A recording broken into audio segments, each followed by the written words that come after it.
people have become oblivious to the contributions that girls can make or women can make, and I think personally that I think it's something that most people agree with. The woman can change or transform the entire narrative. And for me, it's ending child marriage, so that we get women to have networks, to be able to contribute to the society. Even malnutrition. When the little girl gets pregnant, the baby doesn't ask for permission, it just grabs what it can. So both the mother and the baby end up with serious challenges. You look around, you see malnourished babies mostly come from malnourished women. And there are a lot of cultural mindsets that are misrepresented as faith. I think there's a lot that we must do to break those myths, because it is totally untrue that any religion would sanction injustice. These girls are voiceless and they have nowhere to go. So it behoves on all of us that have had the opportunity to go to school and to achieve, at least attain some level of achievement, to speak for them.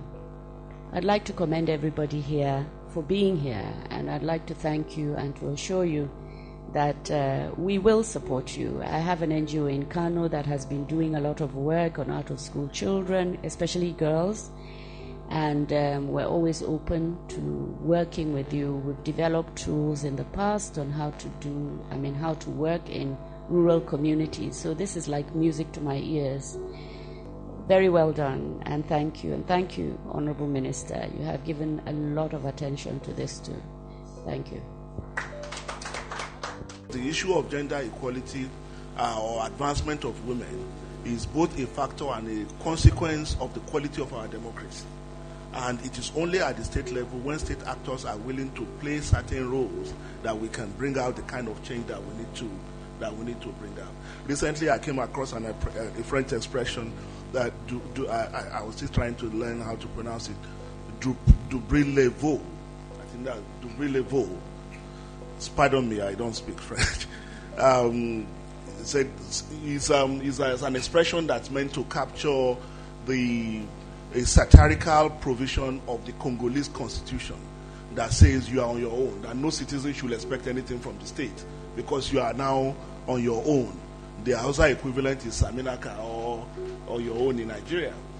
So that happens when the state becomes either so powerful that the civil society loses its assertive capacity, or when the state has abandoned the space that everybody now has to fend for themselves.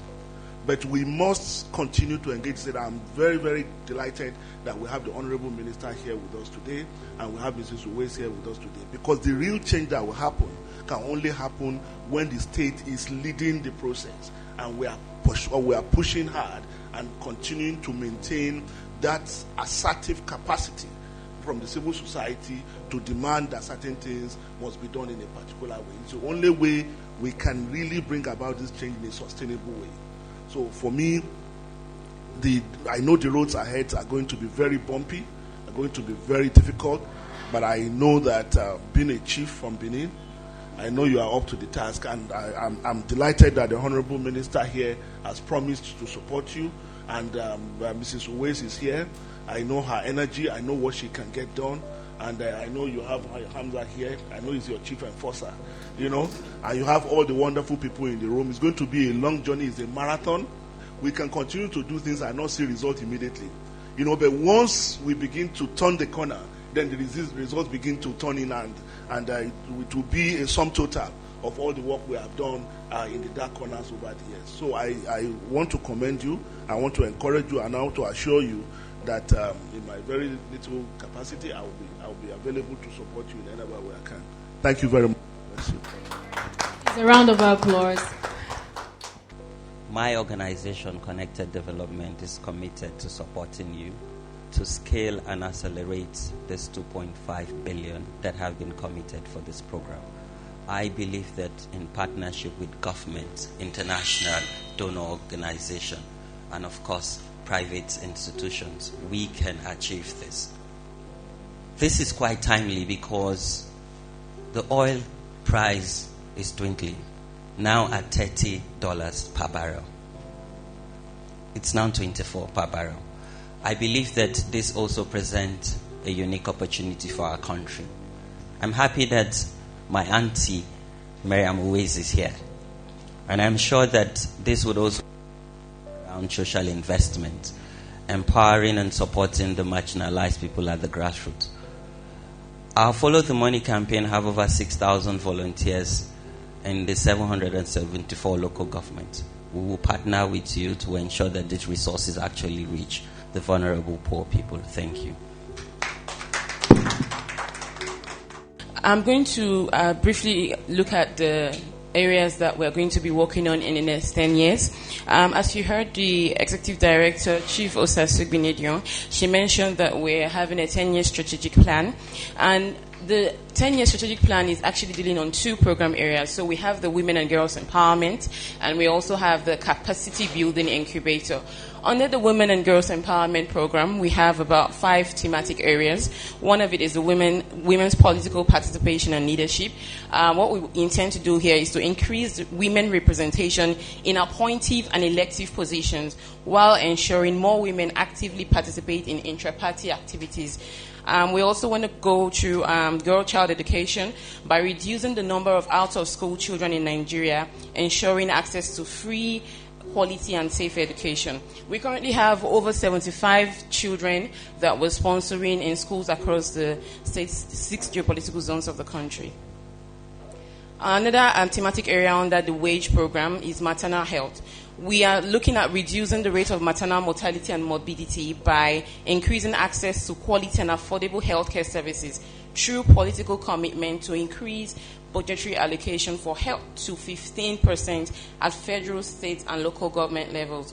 Also, when you look at the trend when it comes to violence against women and girls, the OSASU Foundation is going to contribute to reducing this scourge by working to reduce the number of women and girls that suffer violence from the same and opposite sex due to gender discrimination and other forms. Child marriage, which is the last thematic area, we are working to reduce the rate of child marriage in areas across the country where the practice is prevalent by embarking on extensive advocacy in affected regions, targeting both governments and people in communities, and highlighting attendant negative effects. Our implementation plan. To implement this decade of action strategy, the OSASU Foundation will be leveraging on activities and successes of the past 5 years of operations.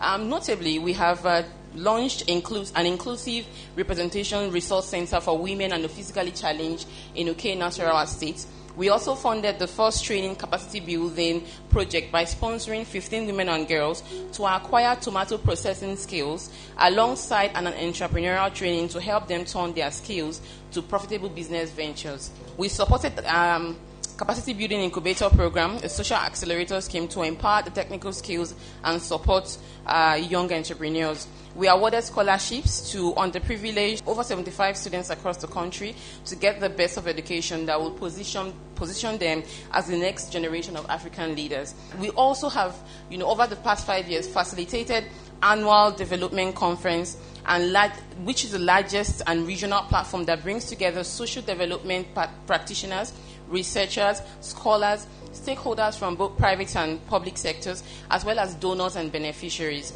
We supported several charity welfare donations to IDP camps, orphanages, and individuals through the provision of food items and other relief materials.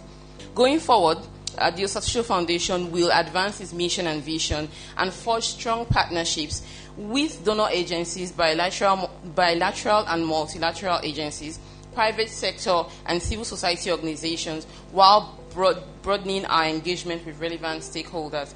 We invite you to partner with us as we believe that together we can bring positive change to the vulnerable population. Thank you.